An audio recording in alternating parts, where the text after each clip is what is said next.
மாசில்லா சுத்தமா திருப்புண்ணிய தீர்த்தத்தினால் குற்றம் நீங்கி விடகுணம் மாறேற்ற ஆட்டுக்குட்டியின் இரத்தத்தினால் மாசில்லா சுத்தமா திருப்புண்ணிய தீர்த்தத்தினால் குற்றம் நீங்கி விடகுணமாறேற்ற ஆட்டுக்குட்டியின் இரத்தத்தினால். பிதாவாகிய தேவனுக்கும் நமது ஆண்டவராகிய இயேசு கிறிஸ்துவுக்கும் பரிசுத்த ஆவியானவருக்கும் இப்பொழுதும் எப்பொழுதும் சதா காலங்களிலும் மகிமை உண்டாயிருப்பதாக. நாம் யாவரும் தேவனை மகிமைப்படுத்தும்படியாக உற்சாகமாக பாடி தேவனை துதித்து அவருடைய நாமத்தை மகிமைப்படுத்துவோமாக. பாடல்களை வழிநடத்தத்தக்கதாக நம்மத்தில் இருக்கிற அன்பு சகோதரர்களை முன்னுக்கு வரும்படி அன்போடு அழைக்கிறேன். உலகம் தராத அன்பை தருவாயே இயேசுநாதா, பலம் இல்லை எங்கள் நெஞ்சில், அருள் கூறும் எங்கள் தேவா.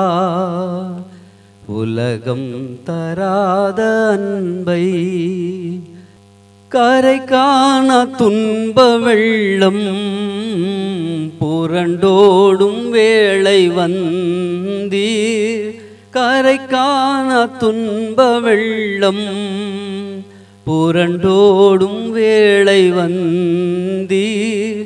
திரு கைகள் நீட்டி என்னை அருகில் அணைத்து கொண்டீர், அருகில் அணைத்து கொண்டீர்.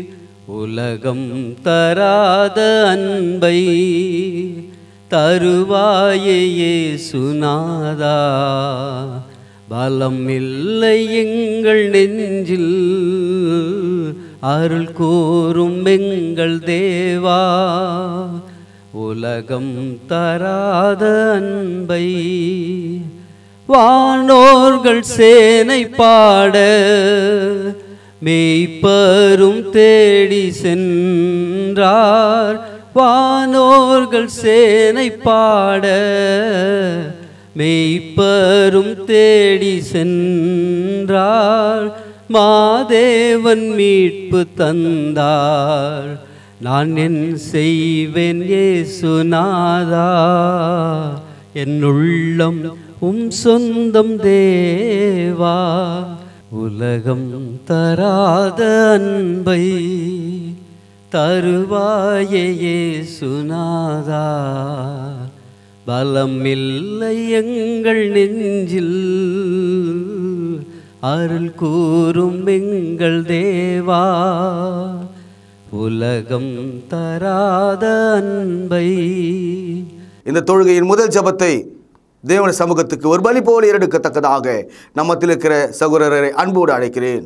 பரலோகத்தில் வாசமாக இருக்கிற எங்கள் நல்ல பிதாவே, இக்காலத்தில் எங்களை அற்புதமாக வழிநடத்தி கொண்டு வருகிறவரே, உம் கிருபையாலும் உம் இரக்கத்தாலும் நாங்கள் வாழுகிறோம்.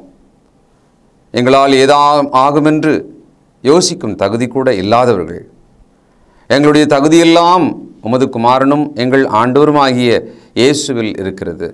இந்த நாளிலே அவர் மூலமாய் அவர் இரத்தத்தால் கழுவப்பட்டவர்களாய் பலவீனராகிய நாங்கள் ஆவியின் பலத்தால் உம் சமூகத்திலே வந்து உம்மை தொழுது கொள்ள காத்திருக்கிறோம். நல்ல பிதாவே, எல்லாருமாய் சேர்ந்து எங்களை ஒரு பலி போல மொத்தமாக பலிபீடத்தின் மேலே ஒப்புக் கொடுக்கிறோம். இந்த நாளில் உம்மை தொழுது கொள்வதனால் உண்டாகிற ஆசீர்வாதம், சமாதானம், சுகம் அனைத்தையும் பெற்றுக்கொள்ள வாஞ்சையாய் எங்களை தாழ்த்துகிறோம். எங்கள் பாவ குற்றங்களை மன்னித்து எங்களை சுகந்த வாசனையாக முகர்ந்து எங்களை பலியாக ஏற்றுக்கொண்டு ஆசீர்வதிப்பீராக. நீ செய்த எல்லா உபகாரங்களுக்காக நன்றி என்று சொல்வதை தவிர வேறொன்றும் எங்களிடத்தில் இல்லை. எங்களை தாழ்த்துகிறோம், உம்மை உயர்த்துகிறோம். இயேசு கிறிஸ்துவின் பரிசுத்த நாமத்தில் துதித்து ஜெபிக்கிறோம் பிதாவே, ஆமென். கர்த்தராகிய இயேசு கிறிஸ்துவினுடைய நாமத்திலே உங்களை வாழ்த்தி உலகளாவிய இந்த பொது தொழுகைக்கு வரவேற்கிறதுல மிகவும் மகிழ்ச்சி அடைகிறேன்.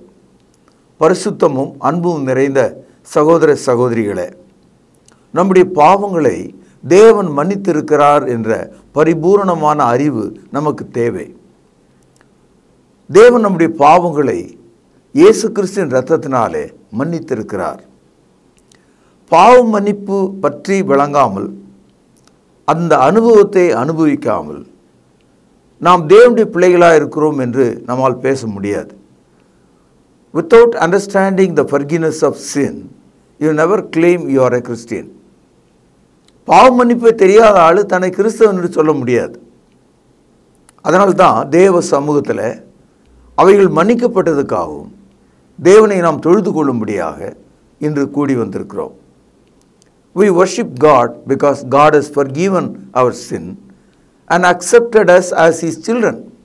அவருடைய பிள்ளைகளாக தேவன் நம்மை ஏற்றுக்கொண்டிருக்கிறார். 1 யோவான் 2வது அதிகாரம் 12வது வசனம், பிள்ளைகளே, அவருடைய நாமத்தின் நிமித்தம் உங்கள் பாவங்கள் மன்னிக்கப்பட்டிருக்கிறதுனால் உங்களுக்கு எழுதுகிறேன். அழுத்தம் திருத்தமான ஒரு கருத்து. சில சமயங்களில் காதில் வாங்கினதெல்லாம் நினைவில் வைத்து கொள்ள முடியாது. ஆனால் எழுதி நம்மிடத்தில் கொடுக்கப்பட்டிருக்குமானால் அதை நாம் திரும்ப திரும்ப படித்து அதை நாம் தெரிந்து கொள்ள முடியும். தேவன் தமது வார்த்தைகளை பழைய ஏற்பாட்டு காலத்தில் கற்பலைகள் எழுதி இஸ்ரவேலர்களுக்கு கொடுத்தார். புதிய ஏற்பாட்டு காலத்தில் தேவன் தமது ஆவினாலே தோல் சுருளாக எழுதப்பட்ட வசனங்கள் இன்றைக்கு நம்முடைய மொழியில் அச்சடிக்கப்பட்ட வேத புத்தகமாக இருக்கிறதற்காக நாம் கடவுளுக்கு நன்றி செலுத்துகிறோம்.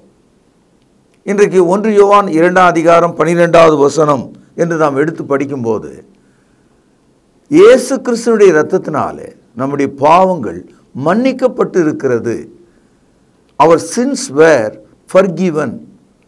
மன்னிக்கப்பட்டிருக்கிறது என்பது கடந்த காலம், பாஸ்ட் டென்ஸ்.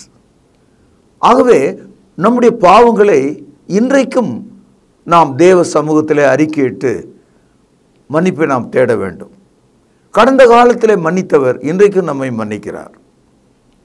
சகோதரர்களே, இன்றைக்கு ஒரு முக்கியமான செய்தியை இந்த தொழுகையில் நான் உங்களுக்கு சொல்ல விரும்புகிறேன்.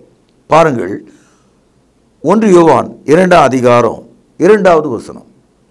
உங்கள் கையில் ஒரு பேனா இருக்குமானால் அடிக்கோடு இடுங்கள். நம்முடைய பாவங்களை நிவர்த்தி செய்கிற கிருபாதார பலி அவரே. நம்முடைய பாவங்களை மாத்திரமல்ல, சர்வலோகத்தின் பாவங்களையும் நிவர்த்தி செய்கிற பலியாயிருக்கிறார். இந்த ஒரு வசனத்தில் அடுக்கப்பட்டிருக்கிற சொல்லை நீங்கள் கவனித்து பார்க்க வேண்டும். கிறிஸ்தவம் உலகளாவிய மார்க்கமாக இருக்கிறது. இந்த வசனத்தில் சர்வலோகம் என்ற ஒரு வார்த்தை பார்க்கிறோம். ஆங்கிலத்தில் ஹோல் வேர்ல்டு. அப்படியானால் கிறிஸ்தவம் என்பது ஏதோ ஒரு எல்லைக்குள்ளே அடைக்கப்பட்டு இல்லை. எல்லா உலகத்திலும் மனிதர்களுக்கு பாவ மன்னிப்பை போதிக்கிறதாக இருக்கிறது. அதனால்தான் நம்முடைய நாட்டில் நாம் வலிந்து போய் கிறிஸ்துவனுடைய இரத்தத்தை குறித்து ஜனங்களிடத்தில் பேசுகிறோம், பாவ மன்னிப்பை குறித்து பேசுகிறோம். ஆனால் நம்ம நாட்டில் இதை மதம் மாற்றம்னு சொல்லி ஒரு முத்திரை குத்தி அவமானப்படுத்தி நம்ம இந்த நாட்டை விட்டு வெளியேற்றணும்னு இந்த மக்கள் நினைக்கிறாங்க. அது மிகவும் தவறு. இந்த இடத்துல மதமாற்றம் என்ற சொல்லுக்குள்ள எது இருக்குதுன்னா, மனிதனுடைய பாவ மன்னிப்பு இருக்கிறது. பாவம் செய்யாத மனிதனே இல்லை. பாவத்தின் சம்பளம் மரணம். அப்படியானால் பாவ மன்னிப்பு நமக்கு தேவை. We need forgiveness of sin in our life. அதனால தான் இயேசு கிறிஸ்து மத்தேயு 11ஆம் அதிகாரம் 28வது வசனத்தில் சொல்கிறாரு, வருத்தப்பட்டு பாரம் சுமக்கிறவர்களே, நீங்கள் எல்லாரும் என்னிடத்தில் வாருங்கள், நான் உங்களுக்கு இளைப்பாறுதலை தருவேன் என்றார். மூல மொழியில் வருத்தப்பட்டு பாவ பாரங்களை சுமக்கிறவர்களே என்று தான் இருக்கிறது. நாம் ஒவ்வொருவரும் பாவத்தை சுமந்து கொண்டிருக்கிறோம்.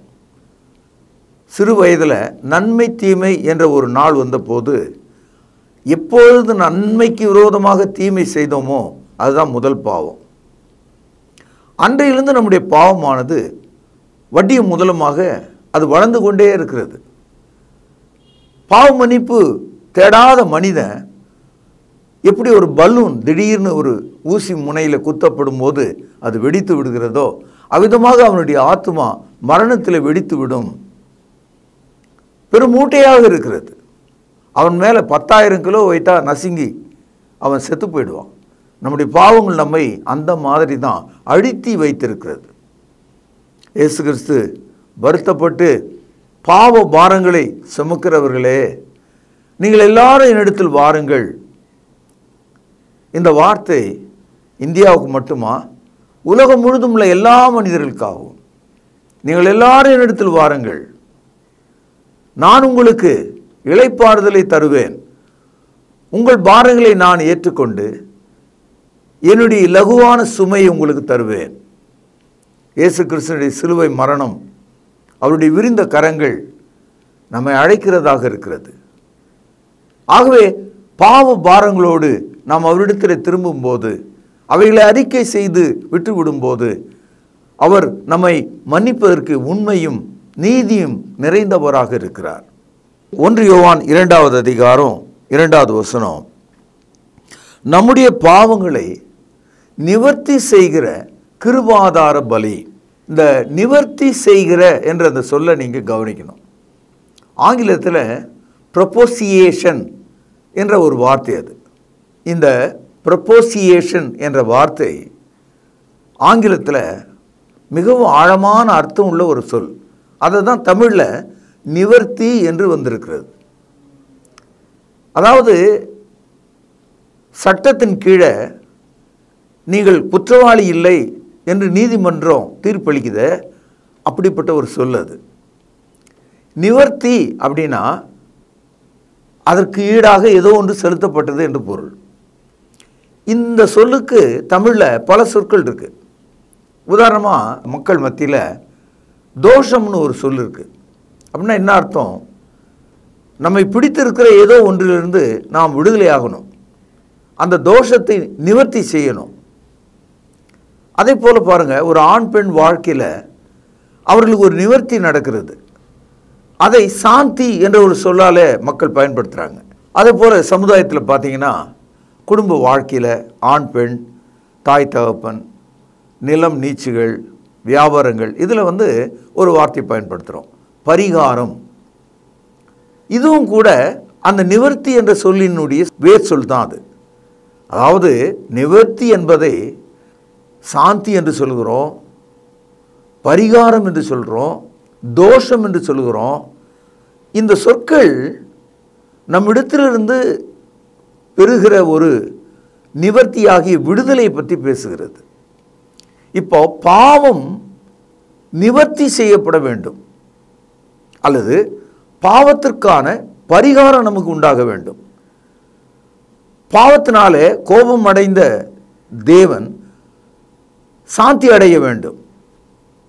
பாவம் செய்த மனிதனுடைய மேல் இருக்கிற தோஷம் நீக்கப்பட வேண்டும். இது எல்லாம் கூட்டாக சேர்ந்தது தான் இந்த ஒரு சொல் ப்ரொபோசியேஷன். என்ன சொல்றாரு?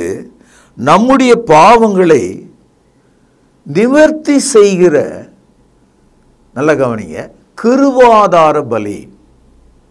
சகோதரே, பழைய ஏற்பாட்டில் குறையற்ற 1 வயது உள்ள ஒரு ஆட்டுக்குட்டியை கொண்டு வந்து நிறுத்தி அதை பலிப்படுத்த அண்டை வெட்டி அந்த தனி மனிதன் அவனுடைய பாவ மன்னிப்பை தேடினான். அதற்காக அவன் ஒரு இளங்காளையோ அல்லது ஒரு ஆட்டையோ அவன் தேர்ந்தெடுப்பான்.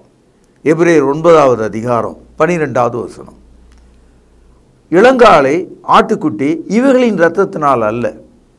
இப்பொழுது தேவன் நமக்கு கிறிஸ்துவனுடைய பலியினாலே, கிருபாதார பலி என்று கிறிஸ்துவனுடைய பலியை தேவன் அழைக்கிறார். இந்த கிருபாதார பலியை ஆங்கிலத்தில் மொழிபெயர்க்கிறதா தான் த சாக்ரிஃபைஸ் ஆஃப் கிரேஸ், கிருபாதார பலி என்று சொல்கிறார். பழைய ஏற்பாட்டு காலத்தில் பலிகள் ஒரு ஆடு மாட்டிலிருந்து தேர்ந்தெடுக்கப்பட்டது. அதை கிருபாதார பலின்னு சொல்ல முடியாது. ஆனால் இயேசு கிறிஸ்து நம்முடைய வாழ்க்கையில் தேவனால் கொடுக்கப்பட்ட கிருபாதார பலியாக இருக்கிறார்.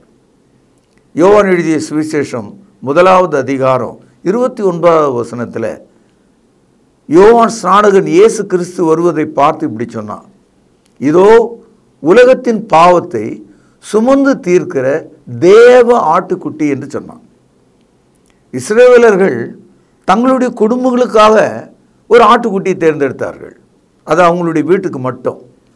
ஆனால் இயேசு கிறிஸ்து உலகத்தின் பாவங்களை, உலகத்தில் உள்ள எல்லா மனிதர்களுக்காகவும், ரெண்டாவது மனிதர்கள் மத்தியில் வாழ்கிற ஒரு ஆடாக இல்லாமல் அவர் தேவனுடைய ஆட்டுக்குட்டியாக இருக்கிறார்.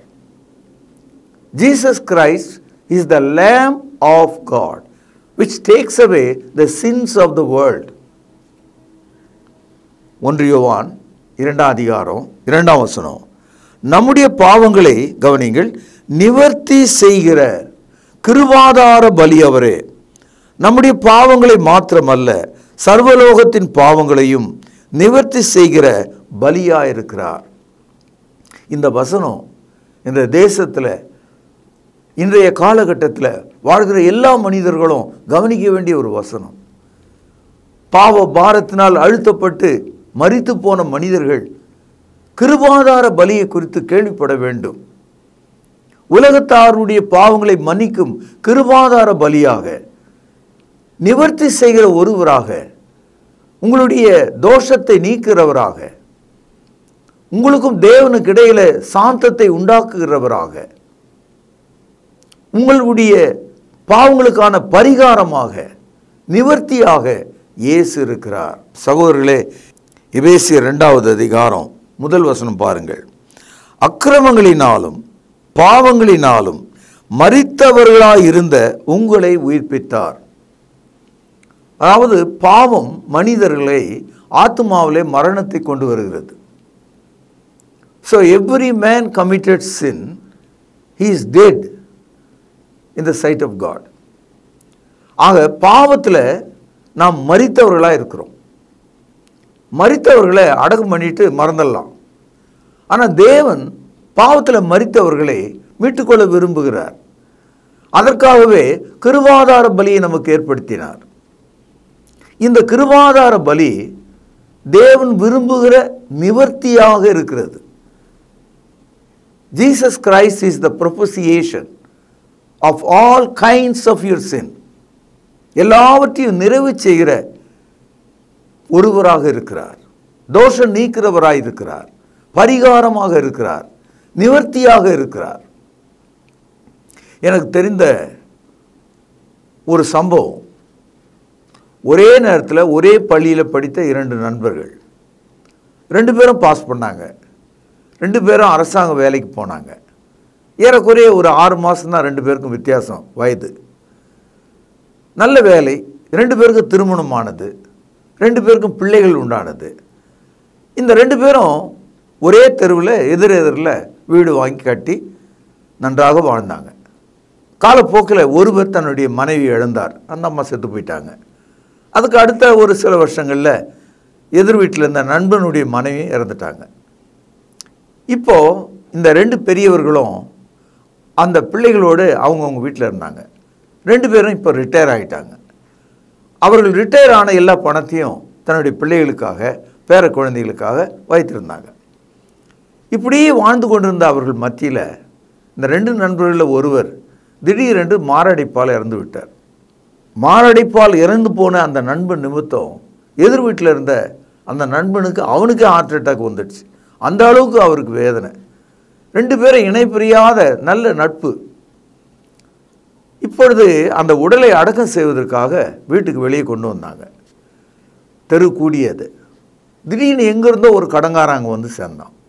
அவன் என்ன சொல்கிறான், ஐயா இறந்துட்டாரு, அந்த வீடு என்னுடையது, இதை அடமானம் போட்டார், அசலும் கட்டல வட்டியும் கட்டல,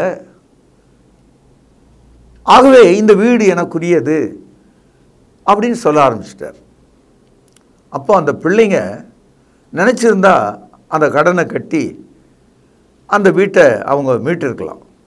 ஆனால் அந்த பிள்ளைகள்லாம் என்ன நினைக்கிறாங்க, அப்பா செத்துட்டாரு, செத்தாள்கிட்டே நீ கடனை வாங்கிக்க, உன் பொருள் நீ திருப்பிக்க என்ற மாதிரி பதில் சொல்ல ஆரம்பிச்சிட்டாங்க.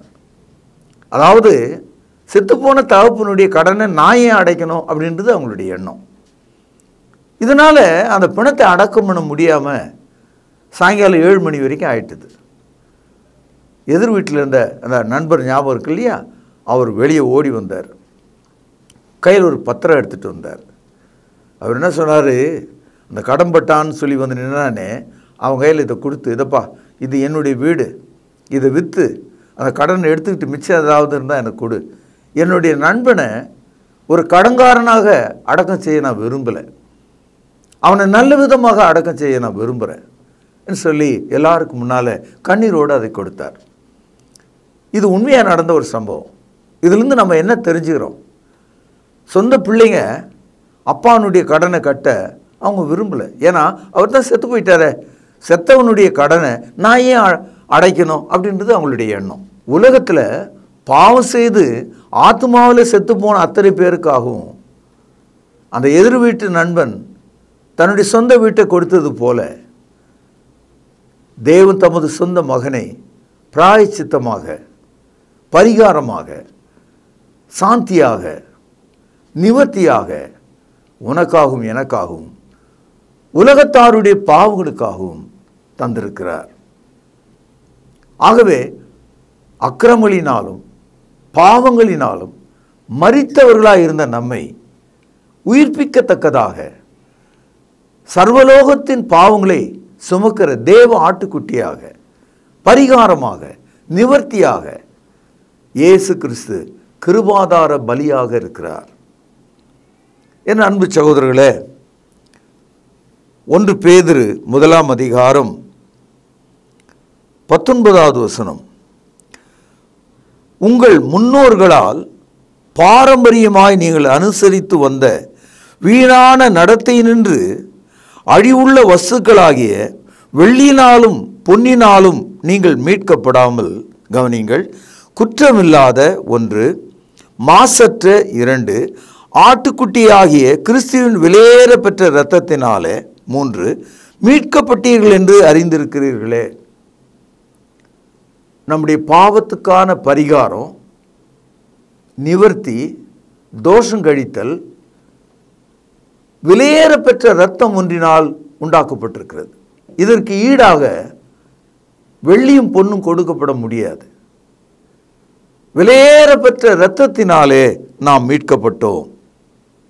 இந்த இயேசு கிறிஸ்து உலக தோற்றத்துக்கு முன்பே நம்முடைய பாவங்களுக்காக முன்குறிக்கப்பட்டவராக இருக்கிறார். 1 பேதுரு 1 அதிகாரம் 20வது வசனம், அவர் உலக தோற்றத்துக்கு முன்னே குறிக்கப்பட்டவராயிருந்து தமது மூலமாய் தேவன் மேல் விசுவாசமாக இருக்கிற உங்களுக்காக இந்த கடைசி காலங்களில் வெளிப்பட்டார். இந்த பாவ நிவர்த்தியை, இந்த பாவ பரிகாரத்தை, இந்த பாவ தோஷத்தை நீக்கும் இந்த இரத்தத்தை விசுவாசத்தினாலே நீங்கள் பெற்றுக்கொள்ள முடியும். என் அன்பு சகோதரர்களே, இயேசு கிறிஸ்துவினுடைய சிலுவையில் அவர் சிந்திய இரத்தம் நம்முடைய பாவங்களுக்காக கொடுக்கப்பட்ட விலையாக இருக்கிறது. அந்த விலையை தேவன் கொடுத்தார். அப்போஸ்தலர் நடபடிகள் 20வது அதிகாரம் 28வது வசனம், ஆகையால் உங்களை குறித்தும் பேனால் அடிக்கொண்டிடுங்கள், தேவன் தம்முடைய சுய இரத்தத்தினாலே சம்பாதித்து கொண்ட சபையை, அதாவது இயேசு கிறிஸ்துவினுடைய இரத்தம் நம்முடைய பாவ மன்னிப்பு என்று பார்த்தோம். அந்த இரத்தத்தினால்தான் திருச்சபையை தேவன் வாங்கி இருக்கிறாராம். தேவன் தமது சுய இரத்தத்தினாலே சம்பாதித்த சபை. இங்கே தேவன் இயேசு கிறிஸ்துவை தன்னுடைய சொந்த இரத்தமாக பார்க்கிறார். அவரை மனிதனாக அனுப்பிய போது அவர் சிந்திய இரத்தம் விலையேற பெற்றது என்று 1 பேதுரு 1:19 பார்த்தோம். உலகத்தின் பாவங்களை சுமந்து தீர்க்கிற இரத்தம் என்று யோவான் 1:29 பார்த்தோம். இந்த இரத்தம், குற்றமற்ற இந்த இரத்தம் நம்முடைய பாவங்களை நிவர்த்தி செய்கிற கிருபாதார பலி என்பதை அறிந்து நீங்கள் இந்த நாளிலே உங்கள் பாவங்கள் மன்னிக்கப்பட்டதை நினைத்து அவருக்கு மகிமை கனத்தை செலுத்தும்படி இந்த தொழுகையிலே கூடி வாருங்கள். கர்த்தராகிய இயேசு கிறிஸ்துவினுடைய கிருபை உங்கள் அனைவரோடும் இருப்பதாக பிரார்த்தனை செய்வோம். மகா பரிசுத்த நிறைந்த தகப்பனே, உலக தோற்றத்துக்கு முன் குறிக்கப்பட்ட தேவ ஆட்டுக்குட்டியாகிய எங்கள் ஆண்டவர் இயேசு கிறிஸ்து கிருபாதார பலி என்றும் எங்கள் பாவங்கள் நிமித்தம் அவரை நிவர்த்தி செய்கிறவர், அவரை மன்னிக்கிறவர் என்பதை இப்பொழுது நாங்கள் அறிக்கையிடுகிறோம். உம்மை துதிக்கிறோம், ஸ்தோத்திரிக்கிறோம். அந்த இரத்தத்தினாலே நீர் எங்களை மீட்டு கொண்டதுக்காக உம்மை துதிக்கிறோம், ஸ்தோத்திரிக்கிறோம். கேட்ட யாவரையும் ஆண்டவரே சமாதானம் தந்து முது பிள்ளைகளாக அவர்களை மீட்டுக்கொள்ளும். ஆண்டவர் இயேசுவின் நாமத்திலே மன்றாடுகிறேன், பரிசுத்த நிறைந்த எங்கள் நல்ல பிதாவே, ஆமேன். நம்முடைய கர்த்தராகிய இயேசு கிறிஸ்துவின் கிருபையும் பிதாவின் அன்பும் பரிசுத்த ஆவியின் ஐக்கியமும் நம் அனைவரோடும் சதா காலங்களிலும் நிலைத்திருப்பதாக, ஆமேன். கர்த்தருடைய பந்தியிலே பங்கு கொள்ளும்படி நம்மை நாமே ஆயத்தப்படுத்துவோம். ஆண்டவராகிய இயேசு கிறிஸ்து காட்டி கொடுக்கப்பட்ட அன்று ராத்திரியிலே அப்பத்தை எடுத்து ஆசீர்வதித்து, இதை பிட்டு நீங்கள் வாங்கி புசியுங்கள், இது உங்களுக்காக பிற்கப்படுகிற என்னுடைய சரீரமாய் இருக்கிறது என்று சொல்லியிருக்கிறார். அப்பத்திற்காக நாம் ஜெபித்து இதில் பங்கு கொள்வோம். பரிசுத்தமும் இரக்கமும் தயவும் கிருபையும் நிறைந்த நல்ல ஆண்டவரே, உம்முடைய குமாரனாகிய இயேசு கிறிஸ்து சிலுவையிலே எங்களுடைய பாவங்களுக்காக தன்னுடைய இன்னுயிரை கொடுக்கும் பொழுது அவருடைய சரீரம் கிழிக்கப்பட்டது.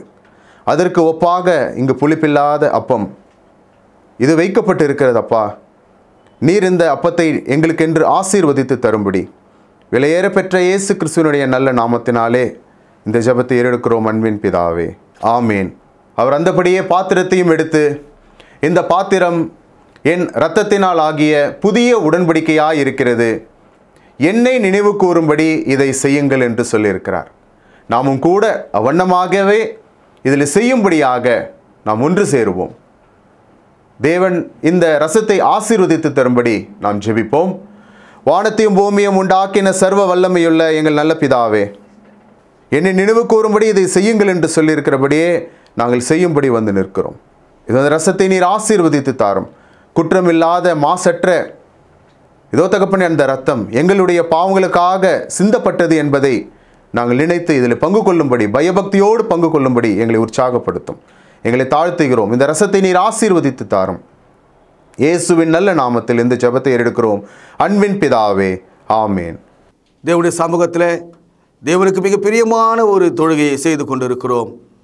இதை தொடர்ந்து தேவனுக்கு பிரியமான ஒரு பலியாக நம்முடைய கையின் பிரயாசங்களை தேவனுடைய சமூகத்துக்கு கொண்டு வருவோம்.